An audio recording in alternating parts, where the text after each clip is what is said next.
Bentar ya. Cek. Selamat sore Mbak Yeye, Pak Asep. Izin Pak, mau tanya. Ini kan Kadis PUPR itu kalau saya baca-baca di sejumlah media daerah, itu kan disoroti sebagai orang dekatnya Bobi Nasution.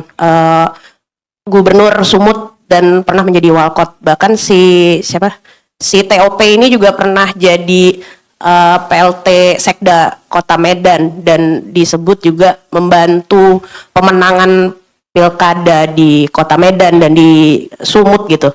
Nah, pertanyaan saya tuh apakah nantinya KPK akan mengusut adanya setoran uang ke Bobi Nasution gitu atau ke pihak-pihak lain yang di atasnya si TOP ini sebagai kadis. Itu yang pertama.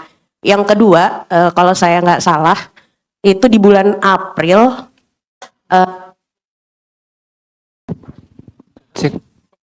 Waduh. Yang kedua, kalau saya nggak salah ingat, Bobi Nasution tuh pernah ke KPK waktu jadi gubernur Sumut ya. Kalau nggak salah Korsup itu di bulan April kalau nggak salah. Tapi sekarang justru anak buahnya nih ketangkep nih. Nah ini sempet nggak sih kayak dikasih warning gitu ke Bobi Nasution gitu? Ini ada anak buahnya yang nakal atau gimana, atau kan dia juga ngaku katanya menyampaikan sejumlah persoalan di Sumut. Apakah ini juga termasuk salah satu yang dia beritahu ke KPK gitu, atau dia malah nggak tahu sama sekali gitu? Itu aja sih Pak. Makasih. Dan ada kemungkinan memanggil Bobi Nasution juga nggak? Itu aja. Makasih Pak.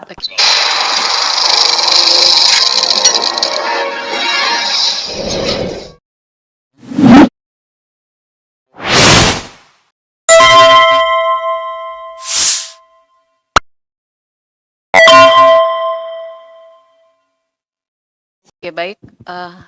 Tambah satu pertanyaan dulu ya Pak Asep ya. Ya, silakan.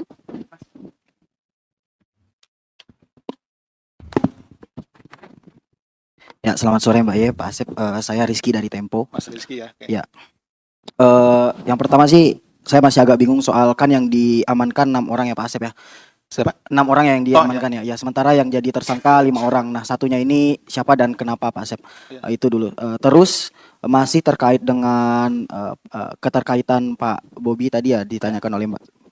Jadi mungkin minta konfirmasi aja nih Pak Asep, benarkah barangkali dari operasi itu kemarin penyidik atau Satgas itu menemukan bukti percakapan gitu antara para tersangka mungkin ke Pak Bobi tentang keterlibatannya itu. Terus apa tindakan KPK kalau memang itu benar ya setelah itu gitu? Apakah berencana langsung ke rumah Pak Bobi apa gimana? Itu aja sih Pak Asep. Terima kasih. Oke, baik. Terima kasih Rizky dan Tasya. Silakan Pak Asep untuk menanggapi Terima kasih. pertanyaan. Mbak Yeye. Terima kasih Mbak Tasya. Sudah lama kayaknya ya. Nggak konversi. Baik, dari Mbak Tasya secara garis besar ada 2 yang ditanyakan, tapi nanti beranak kayaknya ini. Yang pertama terkait dengan profil dari TOP ya Mbak ya. Kadis PUPR, mana tadi Mbak menyampaikan orang dekatnya gubernur, saudara BN, bahkan mungkin dari sebelum jadi gubernur ya, sudah menjadi orang dekatnya.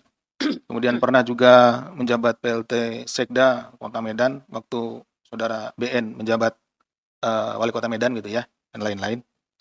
Nah, yang ditanyakan adalah apakah KPK akan mengusut saudara setoran ke BN ataupun ke atasannya dari Bobi. Nah, tentu ya Mbak Tasya dan rekan-rekan, kami seperti juga yang telah disampaikan beberapa waktu bahwa saat ini sedang dilakukan upaya follow the money, mengikuti kemana uang itu. Tadi kan dari 2 miliar nih, yang kita ketahui awal itu, uang 2 miliar itu kemudian sudah didistribusikan. Ada yang diberikan secara tunai, ada juga yang ditransfer, dan ada yang masih sisa, yang 231. Jadi seperti saya sampaikan, bahwa selebihnya ini sedang kita ikuti. Kalau nanti ke siapapun ya, ke atasannya, atau mungkin ke sesama kepala dinas, ya, atau ke gubernur, kemanapun itu, dan kami memang meyakini, kami tadi juga sudah sampaikan bahwa kita bekerja sama dengan PPATK untuk melihat kemana saja uang itu bergerak. Nah, kita tentu akan panggil, akan kita minta keterangan, nah, apa dan bagaimana sehingga uang itu bisa sampai kepada yang bersangkutan.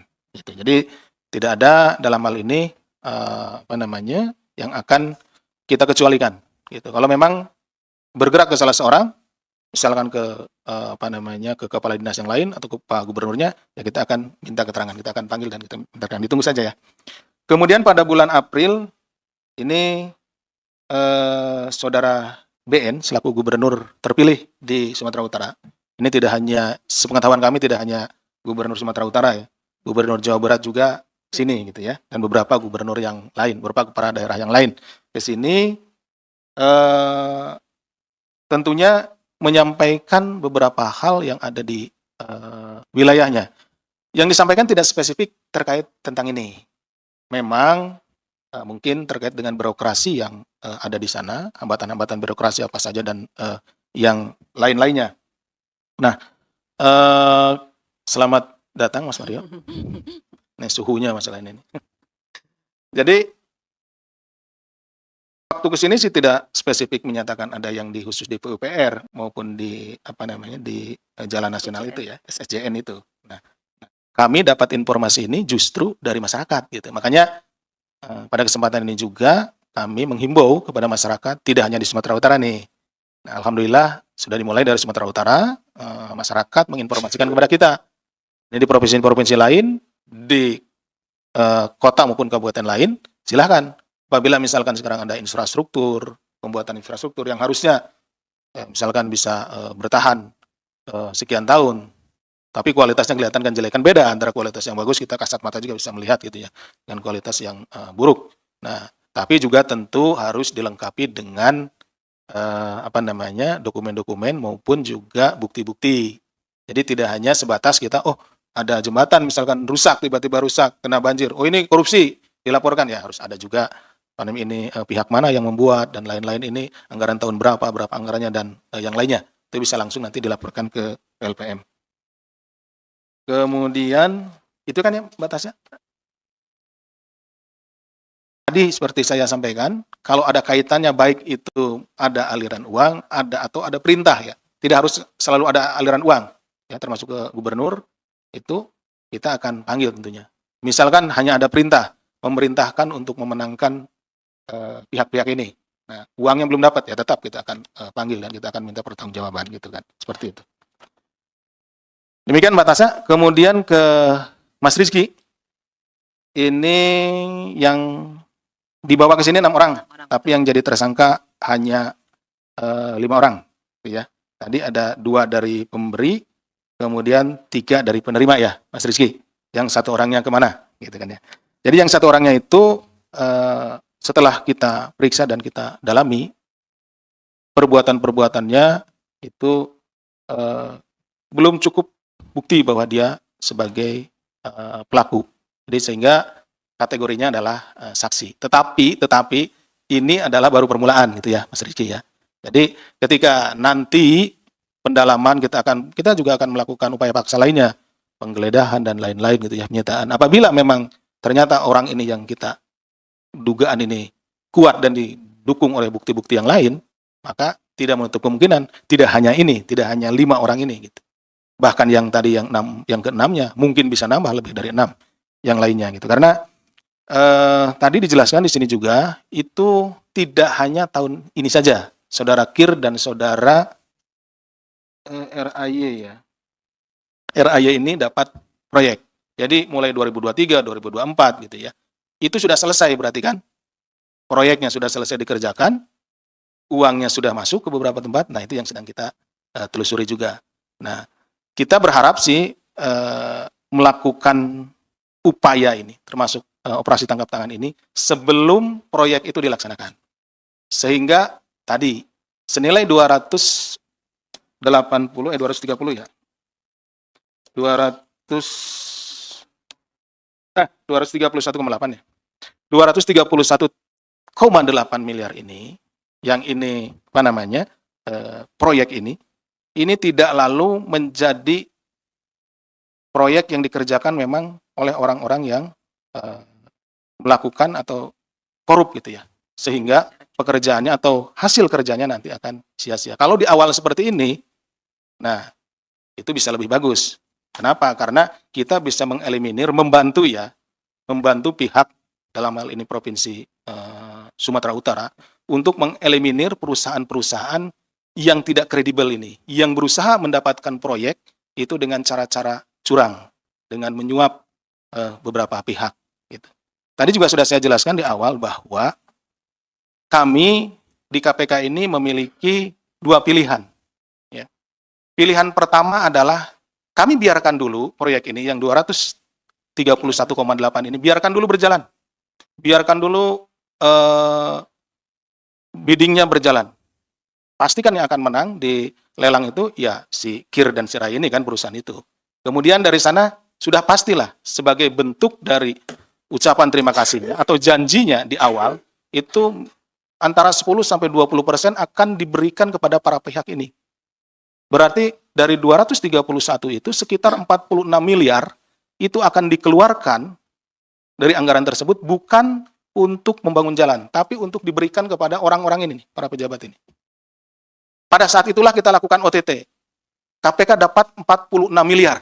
Saya bawa ke sini 46 miliar barangnya, rekan-rekan bisa lihat nanti gitu kan. Tapi ada tapinya. Tapi jalannya sudah jadi dengan kualitas yang jelek.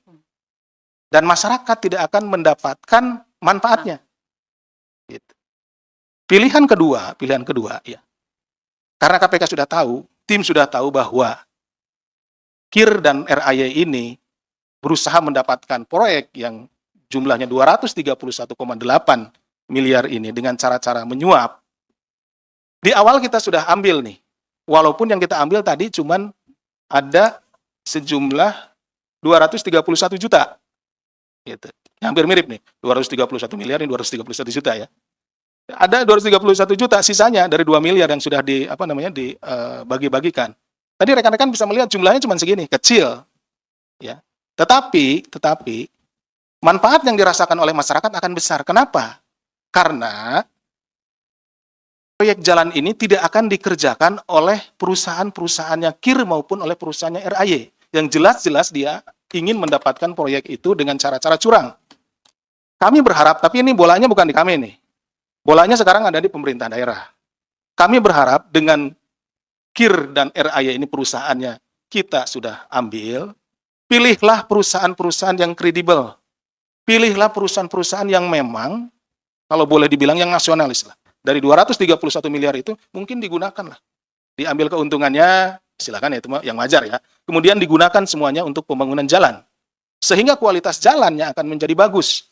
Dan masyarakat akan menikmatinya. Itu pilihannya. Itu seperti itu. Jadi rekan-rekan yang dipilih oleh KPK dan tentunya oleh pimpinan adalah outcome-nya, bagaimana masyarakat akan memperoleh manfaat yang lebih besar dibanding kita menunggu untuk melihat bahwa KPK berhasil meng-OTT mengamankan 46 miliar. Seperti itu kira-kira rekan-rekan. Tadi kalau yang terkait dengan gubernur, saudara BN sudah dijawab juga ya Mas Rizky, bahwa siapapun yang terlibat di dalam perkara ini tentu kami tidak akan ragu-ragu untuk memanggil dan meminta pertanggungjawaban. Silakan Mbak. Iya, mungkin. Oke, baik. Terima kasih.